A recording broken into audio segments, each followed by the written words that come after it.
Hi hello ಎಲ್ಲರಿಗೂ ನಮಸ್ಕಾರ. ನಾನು ನಿಮ್ಮ ರೂಪ ಕನ್ನಡತೆ. ಇದು ನನ್ನ ಕನ್ನಡತಿಯ ಕಥಾ ಸುಧಾ ಚಾನಲ್. ವಸಿಷ್ಠನ ಈ ಕತೆ ನಿಮಗೆ ಇಷ್ಟ ಆಗ್ತಿದ್ರೆ ಪ್ಲೀಸ್ ಬೇರೆಯವ್ರಿಗೂ ಶೇರ್ ಮಾಡಿ, ಲೈಕ್ ಮಾಡಿ, ಕಮೆಂಟ್ ಮಾಡೋದನ್ನ ಮರಿಬೇಡಿ ಆಯ್ತಾ. ಮಾಂಗಲ್ಯದಿಂದ ನಂಟಾದರೂ ಭಾಗ 56. ನಿಧಿ ನಿನ್ನನ್ನೇ ಕೇಳಿದ್ದು ಎಂದು ಋಷಭ್ ಮುಷ್ಟಿ ಕಟ್ಟೆ.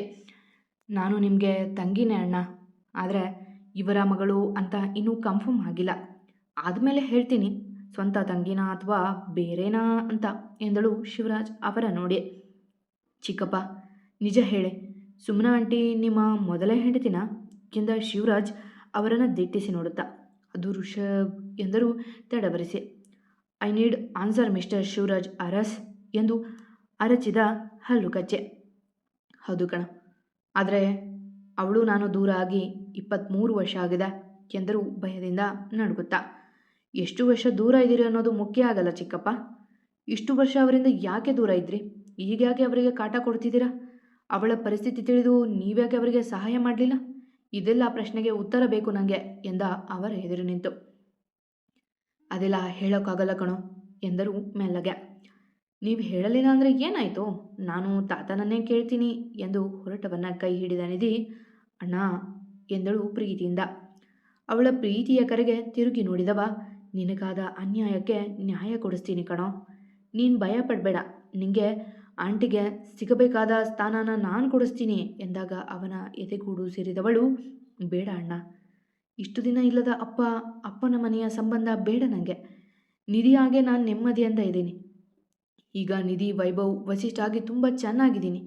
ನನಗೆ ನಿಧಿ ಅರಸ್ ಅನ್ನೋ ಹೆಸರು ಬೇಡ ಅಣ್ಣ. ನನಗೆ ಇವರ ಕಡೆಯ ಯಾವ ಸಂಬಂಧವೂ ಬೇಡ ಎಂದಳು ಅಳುತ್ತಾ. ಹಾಗಾದರೆ ನಾನು ಬೇಡವಾ ನಿಧಿ ಎಂದ ಋಷಭ್ ಅವಳ ತಲೆ ಸವರಿ. ಋಷಭ್ ಅರಸ್ ಆಗಿ ಬೇಡ ಅಣ್ಣ, ವಸಿಷ್ಠ ಅವರ ಅಳಿಯನಾಗಿ ಬೇಕು ಎಂದಳು ದೃಢವಾಗಿ. ಆದರೂ ನಿನಗೆ ನ್ಯಾಯ ಕೊಡಿಸ್ತೀನಿ ಕಣೋ. ನೀನು ನಿನ್ನಪ್ಪ ಯಾರು ಅಂತ ಹೇಳ್ಕೊಳ್ಳೋ ಥರ ಮಾಡೇ ಮಾಡ್ತೀನಿ ಎಂದವನಿಗೆಂದ ದೂರ ಸರಿದು. ಹೇಳ್ಕೊತೀನಿ ಆಮೇಲೆ ಎಂದಳು ಅವನ ನೋಡಿ. ನಿನ್ನ ಬಗ್ಗೆ ಆಡ್ಕೋತಿದ್ದ ಜನಕ್ಕೆ ಉತ್ತರ ಸಿಗುತ್ತೆ, ನೀನು ಅನುಭವಿಸಿದ ಅವಮಾನಕ್ಕೆ ಮುಕ್ತಿ ಸಿಗುತ್ತೆ ಎಂದ ಖುಷಿಯಿಂದ. ಆಮೇಲೆ ಎಂದಳು ಮತ್ತೆ. ಆಮೇಲೆ ನಿನಗೆ ಅರಸು ಮನೆಯಲ್ಲಿ ಭಾಗ ಸಿಗುತ್ತೆ, ನೀನು ಹಾಯಾಗಿರ್ಬೋದು ಎಂದ ಇನ್ನೂ ಖುಷಿಯಿಂದ. ಆಮೇಲೆ ಎಂದಳು ಕೈಕಟ್ಟಿ. ಅಷ್ಟು ಸಾಕಲ್ವ ನಿಧಿ ಎಂದ ಅವಳನ್ನೇ ವಿಚಿತ್ರವಾಗಿ ನೋಡುತ್ತಾ. ಇಲ್ಲ ಅಣ್ಣ, ಮೊದಲನೆಯದು ನನ್ನ ಬಗ್ಗೆ ಆಡ್ಕೋತಿದ್ದ ಜನ ನಿಜ ಗೊತ್ತಾದರೆ ಇನ್ನೂ ಬೇರೆ ಟಾಪಿಕಲ್ಲಿ ಆಡ್ಕೋತಾರೆ. ನಾನು ಅನುಭವಿಸಿದ ಅವಮಾನಕ್ಕೆ ಕೊನೆ ಆಗ್ಬೋದು, ಆದರೆ ಅನುಭವಿಸಿದ ನೋವು ಅಪಮಾನ ಹೋಗೋದಿಲ್ಲ. ಮೂರನೆಯದು ಅರಸು ಕುಟುಂಬದ ಭಾಗ. ನನ್ನ ಮಾವನ ಆಸ್ತಿಯಲ್ಲಿ ಅರ್ಧ ಸಹ ಇಲ್ಲ ಇವ್ರದ್ದು. ಆ ಮನೆಗಾಗಿ ದುಡಿದಿರೋ ನೀನೇ ಅವರ ಸಹವಾಸ ಬೇಡ ಅಂತ ದೂರ ಆಗಿದೆಯಾ ಅಂದಮೇಲೆ ನಾನು ಅದನ್ನು ತಗೊಂಡು ನೆಮ್ಮದಿಯಿಂದ ಇರಲಾರೆ. ನನಗೆ ನನ್ನ ಗಂಡ, ನನ್ನ ಮಾವ, ಅತ್ತೆ ಸಾಕು ಅಣ್ಣ, ಜೀವನ ನೆಮ್ಮದಿಯಾಗಿರುತ್ತೆ ಎಂದವಳು ಒಂದು ಹೆಜ್ಜೆ ಮುಂದೆ ಇಟ್ಟು. ನನಗೆ ನ್ಯಾಯ ಕೊಡಿಸ್ತೀನಿ ಅಂತಿದ್ದ ನನ್ನ ಮಾವನಿಗೆ ಹಿಂದಿನಿಂದ ಹೊಡೆದು ಆಸ್ಪತ್ರೆ ಸೇರೋ ಹಾಗೆ ಮಾಡಿದರು ಈ ಜನ. ಇವರಿಗೆ ನಿಯತ್ತು ಇಲ್ಲ ಅಣ್ಣ. ಮನೆ ಮಗ ಅಂತಾನು ನೋಡದೆ ನಿನಗೂ ಏನಾದರೂ ಮಾಡಿಬಿಡ್ತಾರೆ. ಈಗಾಗಲೇ ಈ ನಂದು ಗೋಕುಲ ಒಮ್ಮೆ ಸತ್ತು ಬದುಕಿದೆ. ನನ್ನಿಂದಾಗಿ ಈ ಮನೆ ಮತ್ತೆ ನೋವು ತಿನ್ನೋದು ಬೇಡ. ನಾನು ನಿಧಿ ವೈಭವ್ ಹಾಗೆ ಇದ್ದು ಬಿಡ್ತೀನಿ. ಎಲ್ಲ ಹೇಗಿದೆಯೋ ಹಾಗೆ ಇರಲಿ. ಈ 2 ದಿನ ಆಫೀಸ್ ಬಿಡ್ತೀಯ ಅಣ್ಣ, ಅದನ್ನು ನೋಡ್ಕೊ. ನಿನ್ನ ಕನಸದು. ಮಾವನಿಗೆ ನಮ್ಮಿಬ್ಬರ ನೆನಪಾಗುವಷ್ಟರಲ್ಲಿ ನೀನು ದೊಡ್ಡ ಮಟ್ಟದಲ್ಲಿ ಹೆಸರು ಮಾಡಬೇಕು ಎಂದಾಗ ಶಿವರಾಜ್ ಅವರಿಗೆ ಬಟ್ಟೆಯಲ್ಲಿ ಸುತ್ತಿ ಹೊಡೆದಂತಾದರೆ ತಂಗಿಯ ಅಪ್ಪಿ ಹತ್ತು ಬಿಟ್ಟ ಋಷಭ್. ನೀನು ಚಿಕ್ಕವಳಲ್ಲ ಕಣೋ, ತುಂಬ ಯೋಚನೆ ಮಾಡೋ ದೊಡ್ಡತನ ಇರೋಳು. ನಾನು ಕಂಪನಿ ಕಟ್ಟಿದ ಮೇಲೆ ನಿನ್ನ ತಂಗಿ ಹಾಗೇ ಇರ್ತೀಯ. ನಾನು ಇನ್ನೆಂದು ಆ ಅರಸು ಮನೆಯ ಮಗನಾಗಿರೋದಿಲ್ಲ ಎಂದು ಶಪಥ ಮಾಡಿದ್ದ. ಶಿವು, ಇಲ್ಲೇನು ಮಾಡ್ತಿದ್ಯಾ ಎಂದು ಚಂದ್ರಕಾಂತ್ ಬರಲು ದೂರ ಸರಿದು ಅವರ ದಿಟ್ಟಿಸಿದ ಋಷಭ್. ಅಪ್ಪ, ಅದು ಋಷಭ್ಗೆ ಮನೆಗೆ ಬಾ ಅಂತಿದ್ದೆ ಎಂದವರು ತಡಬಡಿಸಿ. ಬನ್ನಿ ಹೋಗೋಣ ಎಂದು ಚಂದ್ರಕಾಂತ್ ಅವರನ್ನು ಕರೆದುಕೊಂಡು ಹೋಗಿಬಿಟ್ರು. ಅಣ್ಣ, ಈ ವಿಷಯ ಇಲ್ಲೇ ಬಿಟ್ಟುಬಿಡು. ಮಾವನ ಆಸೆ ನಾನೇ ಹೊಡೆದಾಟ ಮಾಡಬೇಕು, ಅನ್ಯಾಯದ ವಿರುದ್ಧ ನಿಲ್ಲಬೇಕು ಅಂತ. ನಾನೇ ಹೋರಾಟ ಮಾಡ್ತೀನಿ, ಸತ್ಯನ ನಾನೇ ಆಚೆ ತೆಗಿತೀನಿ ಎಂದಳು ಋಷಭ್ ಕೈ ಹಿಡಿದು. ನಿಧಿ, ಮಾವನಿಗೆ ಹೀಗೆ ಮಾಡಿದವರು ನಿನ್ನ ಬಿಡ್ತಾರಾ ಎಂದ ಭಯದಿಂದ. ಅಣ್ಣ, ನನ್ನ ಸತ್ರು ಪರವಾಗಿಲ್ಲ, ನನ್ನಮ್ಮನ ಮೇಲಿರೋ ಅಪಾದನೆನ ನಾನು ತೊಳಿತೀನಿ. ನನಗೆ ಅವರ ಆಸ್ತಿ ಬೇಡ, ಹೆಸರು ಬೇಡ. ಅವರು ನನ್ನ ಮನೆಗೆ ಕಟ್ಟಿದ ನಡತೆ ಕೆಟ್ಟವಳು ಅನ್ನೋ ಪಟ್ಟ ತೆಗೆದರೆ ಸಾಕು. ನೋಡೋಣ, ನಾಳೆ DNA ಟೆಸ್ಟ್ಗೆ ಬರ್ತಾರಂತೆ ಎಂದವಳು ವ್ಯಂಗ್ಯವಾಗಿ. ನಿಧಿ, ಏನು ಮಾಡಿದರೂ ಹುಷಾರಾಗಿ ಮಾಡು, ಆದರೆ ಯಾವ ಸಂದರ್ಭದಲ್ಲೂ ನಾನು ಇರ್ತೀನಿ ಅನ್ನೋದನ್ನು ಮರಿಬೇಡ ಎಂದ ಅವಳ ತಬ್ಬಿ. ಹ್ಞೂ ಅಣ್ಣ ಎಂದು ಅವಳು ನಕ್ಕಾಗ, ಬೆಂಜು ಎಂದು ಅರಸಿದಳು ಇಷ್ಟ ಅವರನ್ನು ನೋಡಿ. ಬಾ ಬಂತಾ ಜಲಸಿ ಎಂದ ನಗುತ್ತಾ. ಅವಳನ್ಯಾಕೆ ತಬ್ಬಿದೀಯಾ ಎಂದಳು ಮೂಗನ್ನು ಅರಳಿಸಿ. ಈಗ ನೀನು ವೈಭವ್ ತಬ್ಬಿದರೆ ನಾನೇನಾದರೂ ಹೇಳ್ತೀನಾ ಎಂದ ನಿಧಿಯ ಹೆಗಲ ಮೇಲೆ ಕೈ ಹಾಕಿ. ನೀನು ಅವನು ಒಂದೇನಾ? ಅವನು ತಮ್ಮ, ನೀನು ನನ್ನವನು ಎಂದಳು ಕೋಪದಿಂದ. ಹಾಗೆ ನೀನು ನನ್ನವಳು, ಇವಳು ನನ್ನ ಪುಟ್ಟ ತಂಗಿ ಎಂದ ನಗುತ್ತಾ. ಅದೇಗೆ ಎಂದು ಕೋಪ ಹೊತ್ತವಳ ಕೈ ಹಿಡಿದು, ಅರ್ಥ ಮಾಡಿಸ್ಲಾ ಎಂದು ಕಣ್ಮಿಟುಕಿಸಲು, ಅಣ್ಣ ನನ್ನ ಮಾವನಿಗೆ ಏನಾದರೂ ಬೇಕಾ ಕೇಳ್ತೀನಿ ಎಂದು ಅಲ್ಲಿಂದ ಕಾಲ್ಕಿತ್ತಳು ನಿಧಿ.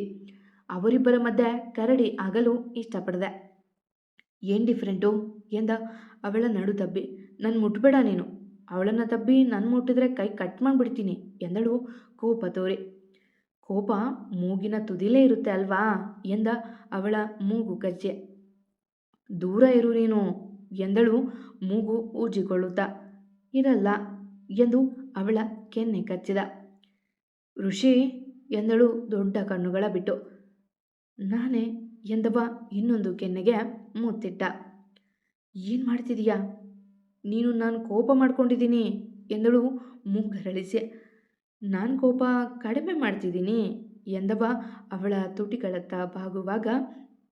ಅಯ್ಯೋ ನಾನೇನು ನೋಡಿಲ್ಲಪ್ಪ, ಮದುವೆಗೆ ಮುಂಚೆನೇ ರೋಡಲ್ಲಿ ರೊಮ್ಯಾನ್ಸ್ ಮಾಡ್ತಿದ್ದೀರಾ, ಮದುವೆಗೆ ಮುಂಚೆ ನಾನು ಅಜ್ಜಿ ಆಗ್ತೀನೇನೋ ಎಂದರು ಕಣ್ಮುಚ್ಚಿದ್ರು ವೈಶಿಷ್ಟ್ಯ ಅವರು. ಅತ್ತೆ ಎಂದು ಇಷ್ಟ ದೂರ ಸರಿದರೆ, ಅದು ಅವಳ ಕಣ್ಣಲ್ಲಿ ಎಂದು ಋಷಭ್ ಹೇಳುವ ಮೊದಲೇ, ಕಸ ಬಿದ್ದಿತ್ತು ಅಲ್ವಾ ಎಂದರು ಆಯುಷ್. ನಾನು ಬರ್ತೀನಿ ಇಷ್ಟ ಎಂದ ಋಷಭ್ ಅಲ್ಲಿಂದ ಓಡಿದರೆ, ಡ್ಯಾಡಿ ಕರಿತಾ ಇದ್ದಾರೆ ಬಂದೆ ಡ್ಯಾಡಿ ಎಂದು ಓಡಿದ್ದಳು ವಿಶಿಷ್ಟ. ಒಳ್ಳೆ ಜೋಡಿಗಳು ಎಂದು ನಕ್ಕರು ಇಬ್ಬರು. ಇತ್ತ ಋಷಭ್ ಇಷ್ಟಾರನ್ನ ಬಿಟ್ಟು ಓಡಿ ಬರುತ್ತಿದ್ದ ನಿಧಿ ವೈಭವ್ಗೆ ಡಿಕ್ಕಿ ಹೊಡೆದ್ಲು.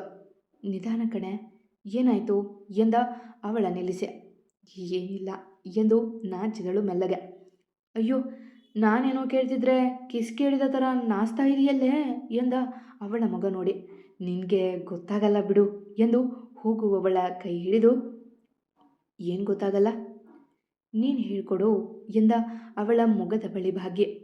ವೈಭವ್ ನೀನು ದೂರ ಇರಬೇಕು ಎಂದಳು ಅವನನ್ನು ದೂರ ಸರಿಸುತ್ತ. ನನ್ನ ಹೆಂಡತಿಯಿಂದ ನಾನು ದೂರ ಇರಬೇಕು ಅಂತ ಯಾರು ಹೇಳಿದ್ದು ಎಂದು ಅವಳ ನಡು ಬಳಸಲು ಹೋದಾಗ, ನಾನು ವಾರದ ಹರಕೆ ಜೊತೆ ಮಡಿಯಲ್ಲಿದ್ದೀನಿ ವೈಭವ್ ಎಂದಳು ಅವನಿಂದ ದೂರ ಸರಿದು. ಅಂದರೆ ಎಂದವನಿಗೆ ಆಗಲೇ ಕೋಪ ಏರಿತ್ತು. ಅಂದರೆ ಮಾವ ಸಂಜೆಯೊಳಗೆ ಕಂಡುಬಿಟ್ರೆ ವಾರ ಪೂರ್ತಿ ನಿನ್ನ ಸೇವೆ ಮಾಡ್ತೀನಿ ಅಂತ ಬೇಡಿಕೆ ಇಟ್ಟಿದ್ದೆ, ಅದರಲ್ಲಿ 1 ದಿನ ಆಗಿದೆ. ನಾಳೆಯಿಂದ 5 ದಿನದ ಪೂಜೆ ಹರಕೆ ಮುಗಿಯೋವರೆಗೂ ನೀನು ನನ್ನ ಮುಟ್ಟೋ ಹಾಗಿಲ್ಲ ಎಂದಳು ಮೆಲ್ಲಗೆ. ಅಷ್ಟೇ, ಗರ್ವಿಷ್ಠನ ಮಗನ ಕಣ್ಣುಗಳು ಕೆಂಪೇರಿದ್ವು. ವಾರ ಅಲ್ಲ, ವರ್ಷ ದೂರ ಇರು, ನನ್ನ ಹತ್ರ ಬರಲೇಬೇಡ. ಆ ದೇವರನ್ನೇ ಕೇಳ್ಕೊ, ನನ್ನ ಗಂಡ ತಾಳಿ ಕಟ್ಟಿದ್ದಾಗಿದೆ, ನೀನೇ ನನಗೆ ಮಗು ಕೊಡು ಅಂತ. ಕೊಡ್ತಾನೆ ನಿನ್ನ ದೇವರು. ನಿನ್ನ ಮಿನಿ ಗರ್ವಿಷ್ಠನ ಅದೇಗೆ ತರ್ತೀಯೋ ನೋಡ್ತೀನಿ ಎಂದವ ಕೋಪದಿ ಬೈದು ಹೋದರೆ, ತುತು ಕೋಪದಲ್ಲೂ ಏನೇನೋ ಮಾತಾಡ್ತಾನೆ ಎಂದು 2 ಕೆನ್ನೆಗೆ ಹೊಡೆದುಕೊಂಡಳು. ಶಾಂತಪಾಪಂ ಎಂದು ನಕ್ಕಳು ನಿಧಿ. ಮಾರನೇ ದಿನ ಬೆಳಗ್ಗೆ ಎಲ್ಲರೂ ತಿಂಡಿ ತಿಂದರೂ ನಿಧಿ ಮಾತ್ರ ನೀರನ್ನು ಕುಡಿಯದೆ ಇದ್ದಳು. ಅವಳನ್ನು ಗಮನಿಸಿದ ವಸಿಷ್ಠ ಮಗನ ನೋಡಲು ಅವನಂತೂ ಅವಳನ್ನೇ ತಿನ್ನುವಂತೆ ನೋಡುತ್ತಾ ಕುಳಿತಿದ್ದ. ನಿಧಿ ತಿಂಡಿ ಮಾಡು, ಯಾಕೆ ನಿಂತಿದೀಯಾ ಎಂದರು. ಅದು ಮಾವ ನಾನು ಆಮೇಲೆ ತಿಂತೀನಿ, ಹೊಟ್ಟೆ ಸರಿಯಿಲ್ಲ ಎಂದು ತಡವರಿಸಿದ್ಲು. ಅನುಮಾನ ಬಂದರೂ ತಲೆ ಆಡಿಸಿ ಎದ್ದು ನಡೆದರು. ಅತ್ತೆ ದೇವಸ್ಥಾನಕ್ಕೆ ಹೋಗಿ ಹರಕೆ ತೀರಿಸಿ ಬರ್ತೀನಿ, ಮಾವನಿಗೆ ಹೇಳಬೇಡಿ ಗುರ್ರ ಅಂತಾರೆ ಎಂದಳು ನಿಧಿ ಮೆಲ್ಲಗೆ.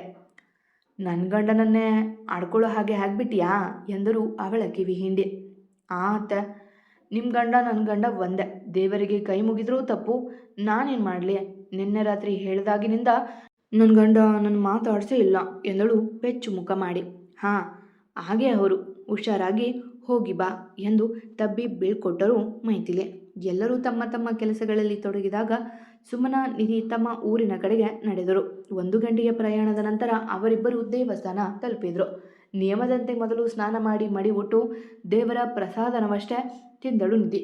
ಅಮ್ಮ ನಾನು ನಮಸ್ಕಾರ ಮಾಡಿ ಬರ್ತೀನಿ, ನೀನು ಕೂತಿರು ಎಂದಳು ನಿಧಿ ಸೆರಗನ್ನು ಸೊಂಟಕ್ಕೆ ಸಿಕ್ಕಿಸೆ. ಒಂದು ಸುತ್ತು ಹೆಜ್ಜೆ ನಮಸ್ಕಾರ ಹಾಕೋದೇ ಕಷ್ಟ, ಅಂಥದ್ರಲ್ಲಿ ನೀನು 3 ಸುತ್ತು ಅಂತಿದೆಯಲ್ಲೇ ನಿಧಿ, ಸೊಂಟ ಬಿತ್ತೋಗುತ್ತೆ ಎಂದರು ಸುಮನ ಆತಂಕದೆ. ಪರವಾಗಿಲ್ಲ ಅಮ್ಮ, ಅದೆಷ್ಟೇ ಕಷ್ಟ ಆದರೂ ಪರವಾಗಿಲ್ಲ, ನೀನು 4 ದಿನ ಎಲ್ಲ ಮಾಡಿದರೆ ಆಯಿತು, ಆಮೇಲೆ 1 ವಾರ ರಜೆ ತಗೋತೀನಿ, ಎಲ್ಲ ಸಾಕಾರ ಆದಮೇಲೆ ಹರಕೆ ಬಿಡಬಾರ್ದಲ್ಲ ಎಂದಳು ನಗುತ್ತಾ. ಹೌದೌದು, ನೀನಿಲ್ಲಿ ಕೆಂಡ ತುಳಿದಿದ್ದಕ್ಕೆ ನಿನ್ನ ಮಾವ ಎದ್ದು ಬಂದಿದ್ದು ಅಲ್ವಾ ಎಂದು ಬಂದರು ಶಿವರಾಜ್. ಅದು ನನ್ನ ನಂಬಿಕೆ, ನೀವು ಮಾತಾಡೋ ಅವಶ್ಯಕತೆ ಇಲ್ಲ ಎಂದಳು ನಿಧಿ ಅವರನ್ನು ನೋಡಿ. ಹೋ, ಏನು ಸುಮ, ನಿನ್ನ ತಪರಿಗೆ ಬಂದು ಬಿಟ್ಟಿದೀಯಾ, ಇಷ್ಟು ವರ್ಷ ಆದಮೇಲೆ ಈ ಊರು ನೆನಪಾಯ್ತಾ ಎಂದು ವ್ಯಂಗ್ಯವಾಗಿ ನಕ್ಕರು. ಇಲ್ಲ, ಇಲ್ಲಿಂದ ನಿಮ್ಮನ್ನು ತಳ್ಳಿದ್ರೆ ಉಳಿದಿರೋ ಇಲ್ವೋ ನೋಡೋದಕ್ಕೆ ಬಂದ್ವಿ ಎಂದಳು ನಿಧಿ ರೋಷದಿಂದ. ತಳ್ಳಿ ನೋಡು, ಮಾಡಿದ ಪಾಪಕ್ಕೆ ಸತ್ರು ಸಾಯ್ತೀನೇನೋ ಎಂದರು ಭಾವುಕರಾಗಿ. ಈಗ ಈ ನಾಟಕ ಎಲ್ಲ ಬೇಡ ಮಿಸ್ಟರ್ ಶಿವರಾಜ್, ನಮಗೆ ಜಾಗ ಬಿಡಿ ಎಂದು ಅವರನ್ನು ತಳ್ಳಿಕೊಂಡು, ಅಮ್ಮ, ನಾಯಿ ನರಿಗಳಿಂದ ದೂರ ಇರು, ಗೋಮುಖ ನರಿಗಳಿವು, ಯಾವಾಗ ಹೇಗೆ ಬುದ್ಧಿ ಉಪಯೋಗ ಮಾಡ್ತಾವೋ ಗೊತ್ತಿಲ್ಲ ಎಂದು ದೇವರಿಗೆ ಕೈ ಮುಗಿದು ನಮಸ್ಕಾರದೊಂದಿಗೆ ಪ್ರದಕ್ಷಿಣೆ ಹಾಕಲು ಶುರು ಮಾಡಿದಳು ನಿಧಿ. ಎಲ್ಲ ನಿಂತರಾನೇ ಅಲ್ವಾ, ವಯಸ್ಸಲ್ಲಿ ನೀನು ಸಹ ಹಾಗೇ ಇದ್ದೆ, ನಾನು ಪ್ರೀತಿ ಹೇಳಿಕೊಂಡಾಗ ಎಂದು ಸುಮನ ಅವರ ಪಕ್ಕ ನಿಂತು ನುಡಿದರು ಶಿವರಾಜ್. ಅವರ ಕಣ್ಣುಗಳು ನಿಧಿಯ ಮೇಲಿದ್ವು. ಅದಕ್ಕೆ ಅಲ್ವಾ ಮೋಸ ಮಾಡಿದ್ದು ಎಂದು ದೂರ ಸರಿದರು ಸುಮನ. ಸುಮ, ನನ್ನ ಮಾತು ಕೇಳೇ ಎಂದು ಅವರ ಕೈ ಹಿಡಿದು ಪಕ್ಕಕ್ಕೆ ಕರೆದುಕೊಂಡು ನಡೆದರು ಶಿವರಾಜ್. ನಿಧಿ ಹರಕೆ ಬಿಟ್ಟು ಬರಲಾಗದೆ ಅವರನ್ನೇ ನೋಡುತ್ತಿದ್ದಳು. ಸುಮ, ನನ್ನ ಮೇಲೆ ಕೋಪ ತುಂಬ ಇದೆಯಾ ಎಂದರು ಶಿವರಾಜ್ ಮೆಲ್ಲಗೆ. ಬಂದ ವಿಷಯ ಹೇಳಿ ಎಂದರು ಸುಮನ ಗಂಭೀರವಾಗಿ. ಅಮ್ಮ ಮಗಳಿಬ್ಬರು ಕೊಬ್ಬು ಜಾಸ್ತಿನೇ ಇದೆ ಎಂದರು ಕೊಂಕು ನುಡಿದು. ಅವರ ಮಾತಿಗೆ ಉತ್ತರ ನೀಡದೆ ಹೊರಟವರ ಕೈ ಹಿಡಿದು, ನನ್ನ ಜೊತೆ DNA ಟೆಸ್ಟ್ ಮಾಡಿಸೋಕೆ ಒಪ್ಪಿದಾಳೆ ನಿನ್ನ ಮಗಳು ಎಂದರು ಅವರನ್ನೇ ದಿಟ್ಟಿಸಿ. ಏನು ಹೇಳ್ತಿದ್ದೀರಾ ಎಂದರು ಆಶ್ಚರ್ಯದಿಂದ. ನಿಜಾನೇ ಹೇಳ್ತಿದ್ದೀನಿ, ನಿನ್ನ ಮಗಳು ಇವತ್ತು ನನ್ನ ಜೊತೆ ಬರ್ತೀನಿ ಅಂದಿದ್ದಾಳೆ, ರಿಪೋರ್ಟ್ ಬಂದರೆ ಯಾರು ತಪ್ಪು ಮಾಡಿದ್ದಾರೆ ಅಂತ ಗೊತ್ತಾಗುತ್ತೆ ಎಂದರು ವ್ಯಂಗ್ಯವಾಗಿ ನಗುತ್ತಾ. ಇಲ್ಲ ಇಲ್ಲ, ನನ್ನ ಮಗಳು ಅದಕ್ಕೆ ಒಪ್ಪಿಲ್ಲ, ನೀವೇನೇನೋ ಹೇಳಿ ಎದುರಿಸಿ ಒಪ್ಪಿಸಿದಿರ, ನಂಗೆ ಗೊತ್ತು, ನಾನು ಅವಳನ್ನ ಕಳಿಸೋದಿಲ್ಲ ಎಂದರು ಸುಮನ ಗಾಬರಿಯಿಂದ. ಓ ಹೌದಾ, ಯಾಕೆ ಅವಳು ನಮ್ಮ ಮಗಳಲ್ಲ ಅಂತ ಗೊತ್ತಾಗುತ್ತೆ ಅಂತಾನಾ ಎಂದರು ಶಿವರಾಜ್ ನಗುತ್ತಾ. ನಮ್ಮ ಮಗಳಲ್ಲ, ಆದರೆ ನನ್ನ ಮಗಳು ಅವಳು, ನನ್ನ ಮಗಳು ಎಂದರು ಕೋಪದಿಂದ. ಹೋ, ನನ್ನ ಮಗು ಬದುಕಿತ್ತ ಸುಮನ, ನಮ್ಮ ಮಗು ಸತ್ತೋಗಿತ್ತು ಅಲ್ವಾ ಎಂದಾಗ ತಲೆ ತಿರುಗಿದಂತಾಗಿ ಅವರ ನೋಡಲು. ನನಗೆ ಹೇಗೆ ಗೊತ್ತು ಅಂತ ನೋಡಬೇಡ, ನನಗೆ ಎಲ್ಲ ಗೊತ್ತು, ಇಷ್ಟು ದಿನ ನಿಜ ಹೇಳಲಿಲ್ಲ, ಈಗ ನಿಜ ಹೇಳೋ ಸಮಯ ಬಂದಿದೆ, ನಾಳೆ ನೀನು ಬಾ, ನಿನ್ನ ಅಮ್ಮನನ್ನೂ ಕರೆದುಕೊಂಡು ಬಾ, 1 ಬಾರಿ ಟೆಸ್ಟ್ ಮಾಡಿಸೋಣ ಅಂತೀನಿ ಎಂದಾಗ ನಕ್ಕಾಗ ಆತಂಕಗೊಂಡವರು, ಬೇಡ, ಯಾವ ಟೆಸ್ಟೂ ಬೇಡ ಎಂದು ಅರಚಿದರು ಸುಮನ. ಹಾಗಾದರೆ ನಿನ್ನ ಮಗಳನ್ನು ಕರ್ಕೊಂಡು ಈ ಊರು ಬಿಟ್ಟು ಹೋಗು ಎಂದರು ಶಿವರಾಜ್ ವ್ಯಂಗ್ಯವಾಗಿ ನಗುತ್ತಾ. ಇಲ್ಲ, ನಾನು ಹೋಗಲ್ಲ, ನನ್ನ ಮಗಳಿಗೆ ಸಿಕ್ಕಿರೋ ಪ್ರೀತಿನ ನಾನು ಕಿತ್ಕೊಳ್ಳಲ್ಲ ಎಂದರು ಅಳುತ್ತಲೇ. ನೋಡು, ಯೋಚನೆ ಮಾಡು, ನಿನ್ನಿಷ್ಟ, ನಿನಗೆ ಅನ್ಯಾಯ ಆಗಿದೆ, ಅದಕ್ಕೆ ನ್ಯಾಯ ಕೊಡಿಸ್ಬೇಕು ಅಂತ ನಿನ್ನ ಮಗಳು, ಅಳಿಯ, ವಸಿಷ್ಠ ಎಲ್ಲ ಟ್ರೈ ಮಾಡ್ತಿದ್ದಾರೆ. ಮದುವೆ ಅಷ್ಟರಲ್ಲಿ ನಾನು ಮದುವೆ ಆಗಿದ್ವಿ, ನಿನ್ನ ಮಗಳು ಅಕ್ರಮ ಸಂಬಂಧ ಅಲ್ಲ ಅಂತ ಪ್ರೂವ್ ಮಾಡಿ ಅಂತ ಚಾಲೆಂಜ್ ಹಾಕಿದ್ದಾಳೆ ನಿಮ್ಮ ಮಗಳು. ಈಗೇನಾದರೂ ನಾನು ಟೆಸ್ಟ್ ಮಾಡಿಸಿದರೆ ನಾವು ಹೇಳೋಕ್ಕಿಂತ ಮುಂಚೆನೇ ನಿನ್ನ ಮಗಳು ಊರು ಬಿಟ್ಟು ಹೋಗ್ತಾಳೆ ಎಂದರು ವಕ್ರವಾಗಿ. ಯಾಕಿಷ್ಟು ಹಿಂಸೆ ಕೊಡ್ತಿದ್ದೀರ ಶಿವು, ನನ್ನ ಪಾಡಿಗೆ ನನ್ನ ಮಗಳ ಜೊತೆ ಬದುಕೋಕೆ ಬಿಡಿ ಎಂದು ಅಳುತ್ತಾ ಸುಮನ ಕೈ ಮುಗಿದು ಕೇಳಲು.